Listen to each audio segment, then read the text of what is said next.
Okay, Baruch Hashem. Today's daf yomi is Zevachim Kovav, Zevachim 106. We'll start on the bottom of Kufay and the base, 5 lines from the bottom. That we had.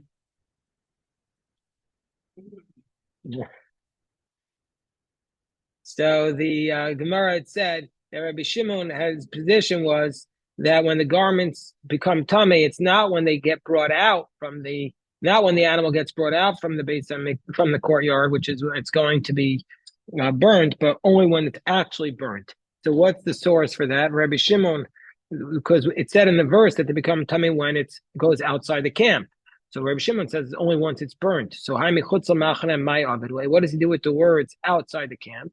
So the Gemara says, he uses those words. Look at the Tanya, Rabbi Eliezer Omer, Nemar Kan Chutz L'Machaneh, Nemar Alon Chutz L'Machaneh. It says over here Chutz L'Machaneh, and also it says by the red heifer that you shall do the ashes of the red heifer outside the camp as well. So Ma Kan Chutz L'Shalosh Machanos, just like over here by the bull and the goat of Yom Kippur, the burning is done outside 3 camps. Af La'alon Chutz L'Shalosh Machanos. So it's outside 3 camps, meaning stay outside Jerusalem. And Ma La'alon Hu Mizracha Yishalayim, just like by the red heifer, it's done towards the east of Jerusalem. We're on top of 106a. So that's where, according to the rabbis and Rabbi Elazar and Rabbi Shimon, that the red heifer is burnt on outside of Jerusalem, to the east of Jerusalem, which is what we call today Mount of Olives, Mount Olives. So El Rabbanan Heichisarafu, but according to the Rabbanan who say that this pasuk of Chutz L'Machaneh teaches us that your garments become tameh once you take it outside, once you take the animal outside of the courtyard. How do they know which direction to burn it in? And Gemara says, they follow Brisa. Where are these animals, these 3 bulls and these 2 goats that have to be burnt outside of the courtyard temple? Where are they burnt? With Safon Yerushalayim, to the north of Jerusalem, Chutz L'Shalosh Machanos, outside the 3 camps. Rabbi Yossi Aglili gives a different position. He says, well, he's not arguing, but he just adds Abeis Adesh and Misrafin, that they have to be burnt, that before you burn them, you have to proceed to that moment and put down ashes. Rashi says, Sarach Shayaktim Lasham Deshen Mizbeach, Shia Nikra, Kon Lukain Makom Shafach Hadeshen. It has to be called the place of the ashes. So Rabbi Yossi Aglili said you have to take ashes and put them down on the place you burnt them. Amarav, from the fact that this position is attributed to Rabbi Yossi Aglili, the Gemara says Amarav, that means somebody argues with him. Mantana de Polagoi to Rabbi Yossi Aglili. Who's the one who argues to Rabbi Yossi Aglili? So the Gemara says this is Rabbi Eliezer ben Yaakov. This is the position of Rabbi Eliezer ben Yaakov. Titania, Rabbi Eliezer al Shefach Hadeshen Yisaref Shiyasham Deshen. So that's Rabbi Yossi Aglili's position. But Rabbi Eliezer ben Yaakov says Shiamekomo Meshufach. That has to be on an incline. So the Gemara says it has to be on an incline according to Rabbi Eliezer ben Yaakov. Amoy Abaye Dilma Bimkomo Meshufach. So Abaye says, so Rabbi Eliezer ben Yaakov says Shiamekomo Meshufach. And then about that, Abaye says that Rabbi Eliezer, but it's not necessarily the case. Rabbi Eliezer is arguing because Dilma Bimkomo Meshufach. Mean to say maybe Rabbi Eliezer ben Yaakov agrees that there needs to be ashes there, but he also requires it to be on an incline. So it's not necessarily the case that they're arguing. So it's not necessarily the case that he argues with Rabbi Yossi Aglili. Tan Rabbanan Hasoref Metame Begadim Lo Amatis Esaor. So we said that one who's engaged in this activity, according to Rabbi Shimon, the garments become tummy once the burning starts. So one who's engaged in the process of the burning, meaning say he's helping out while they're burning, his garments become tam. His garments become tameh, but v'lo amatis esaor. But the one who makes the fire, his garments do not become tameh. That's not called helping. Making a fire, that's just fun. That's not called helping. Amatis esaor. The one who kindles the fire, his garments do not become tameh. And one who arranges the fire the rangers do it to make the fire, that his garments also did not become tamei. Who is the one who is called the burning? One who helps out during the time that it's burnt. I might think also from the moment that they become ashes, even after they become ashes, the garments still become tamei. Tamlomar osam. So no, the pasuk says hasoreif osam, one who burns them. Osam mitam megadim mishanas and ephar and mitam megadim. That once they become ashes, the garments don't become tamei. Rabbi Shimon says osam mitam megadim, but nitach habasar a mitam megadim. Rabbi Shimon says no. Once the one who burns them becomes tamei, but not one who once the meat is melted. And what's the difference between the two opinions? The Tanakam and Rabbi Shimon Mabinayo, Marava Yikabinayo, the Shavya Charucha. Now it's starting to char. So Rabbi Shimon said at that point, not yet ashes, but Rabbi Shimon still say the garments don't become tamei. But the Tanakama would say, you're tamei until they become ashes. We will return to this chapter called Tful Yom, and now we said these chapters in Zevachim are totally different topics, so we start a new topic. So one who slaughters the kachim, and he is mala. Mala is a dispute. Is either he brings them up on the altar or he burns them on an altar outside the courtyard. So you slaughter the kachim outside you take a carbon that's consecrated to Hashem, and you slaughter it outside the temple, and you bring them up onto the temple, onto an altar outside the temple. Chayev al hashchita v'chayev al Allah. You're going to be liable for two separate sin offerings. If you do it intentionally, you're liable for kares, but you're going to be liable for two separate sin offerings. So Rabbi Yossi Aglili says one is for the sacrifice, one is for the sacrifice, one is for the lifting it up on the altar. Rabbi Yossi Aglili says shacha bifnim vehela b'chutz. Rabbi Yossi Aglili says that if you slaughter it inside the temple and then you bring it up outside the outside the courtyard, chayiv, you're going to be liable. But because because when it's slaughtered inside, it's a valid offering. So you're liable then for bringing it outside of the temple. But shachat b'chutz, v'hela b'chutz, potter. But he says, but if you slaughter it outside and you bring it up outside, you're going to be exempt under those circumstances. Why? Because shelo hela ela davar pasol. Because all you did was bring up on the altar something that was disqualified. And we need something that would be, in order for you to be liable, it had to be something that you would have been liable if you did it inside the temple. As states, Pesach or Moed, that you didn't bring it into the temple. But if it would have been disqualified, anyway, you're not liable. And since you slaughtered it outside, you're not liable.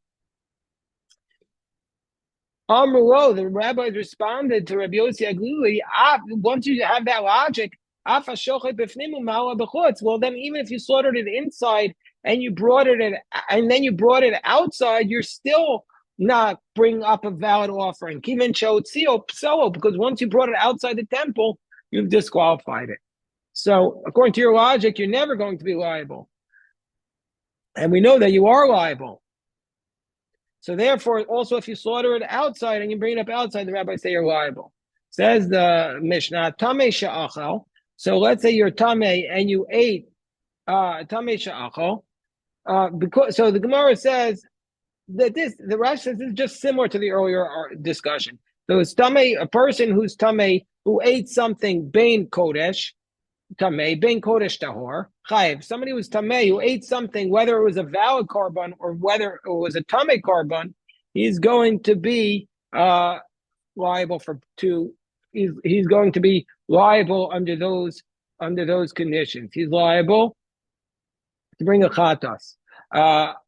Because the person who's tamei is not allowed to eat the meat of a korban.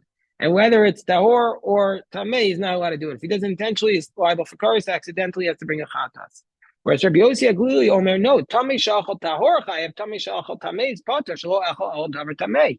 So Rabbi Yossi Aglili says, no, he's only liable if he eats something that is itself tahor. But if he ate a carbon that was itself disqualified, he's not going to be liable for eating it while he's in a state of tamah. Amrlo, the rabbi said to him, well, according to your logic, even if he's tameh and he ate a tahor, kivan shenagubo tumaso, since he touched it, he made it tameh. V'tar shachol tameh, and a tahor who ate carbon that's tameh is patur. She'enu chayav el tumas aguf, because you're not liable for eating the tameh for a carbon that's tameh. You're only liable if you yourself were tameh, as it says in the pasuk, v'tumaso alav. Okay. Mm-hmm. Talks about swallowing. Yeah.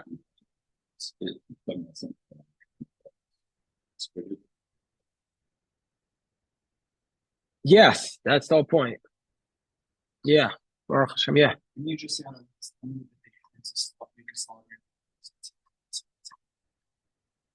it's a very good question. There was one time where it was slaughtered on Mount of Olives, but what was that? That was only the para aduma, but the para aduma, the red heifer, that's not a carbon. So it was consecrated, but it was not a carbon. So now the Gemara says, excellent question. Bishlama ha'ela ksiv onesh viksiv azhara. So in order, we've said this several times in our tractate, in order to be liable for something in Torah, there has to be both a warning not to do it and a punishment written. So the Gemara says it makes sense that the prohibition of bringing something up on the altar, the punishment is written and the warning is written.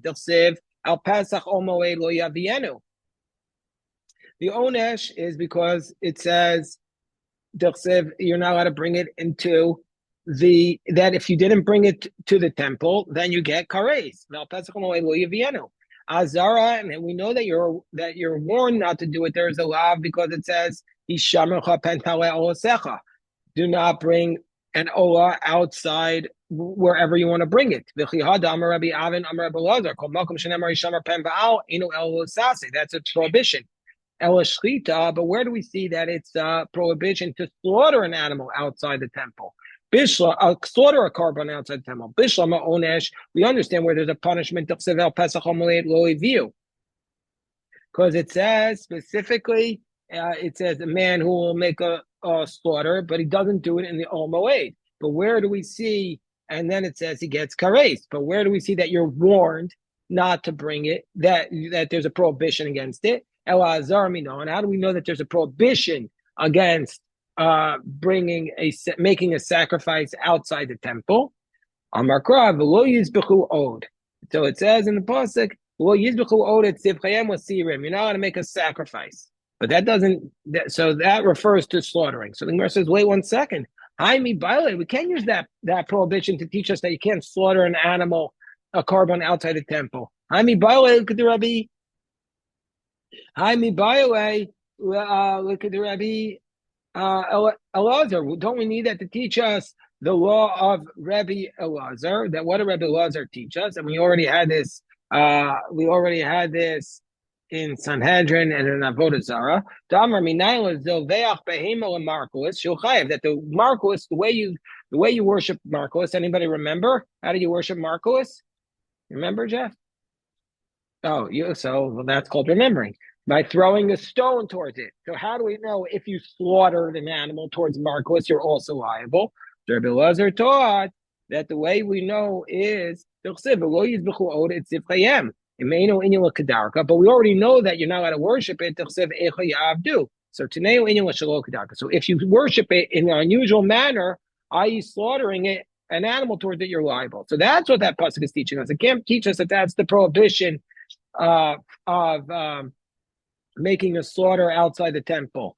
So Amarabba, Kari Bay, Velo Yizbechu, the Kari Bay, Velo Od.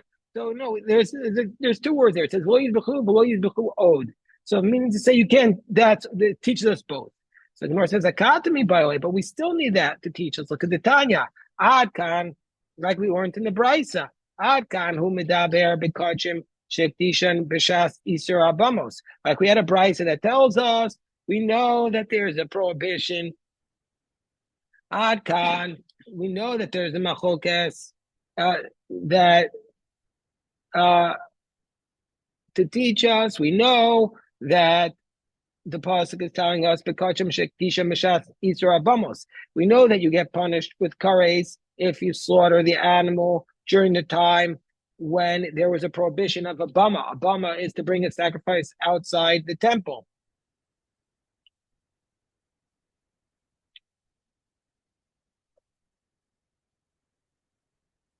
The kriva mishas that you slaughtered it and you brought it during the time where it was prohibited. Share onshin amor, because that specifically listed the punishment. Al pesach al moed and azara. And how do we know it's an azara? About bringing an offering during the time of the prohibition of bamos, because that's yishamecha pental elasecha. Mikam ve'eloch. From that point on, in those verses.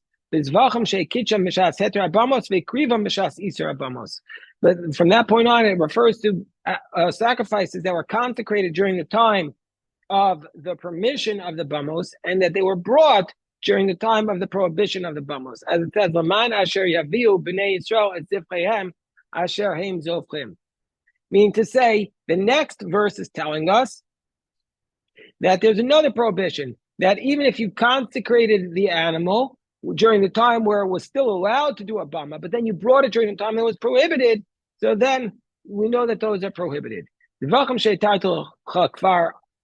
So if that's the case, why does it say al pnei hasadeh? Why does it say in the pasuk al pnei hasadeh?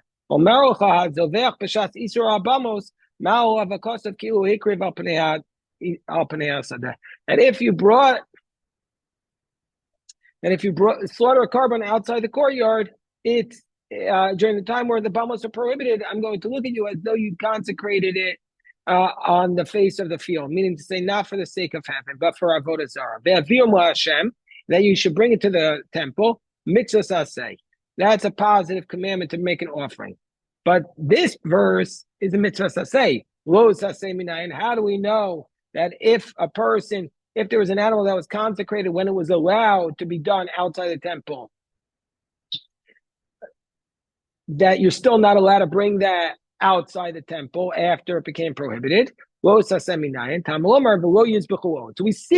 that lo yizbechuot cannot be teaching us this prohibition of, and we're going to continue with the Bryce, but it can't be teaching us this prohibition of slaughtering an animal outside the temple, because it's needed to teach us the specific prohibition of a case where an animal was consecrated before it was prohibited, and then became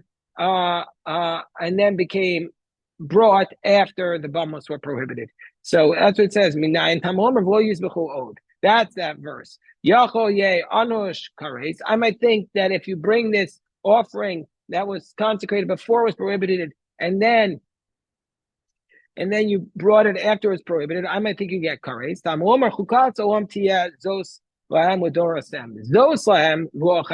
Meaning to say, the earlier case is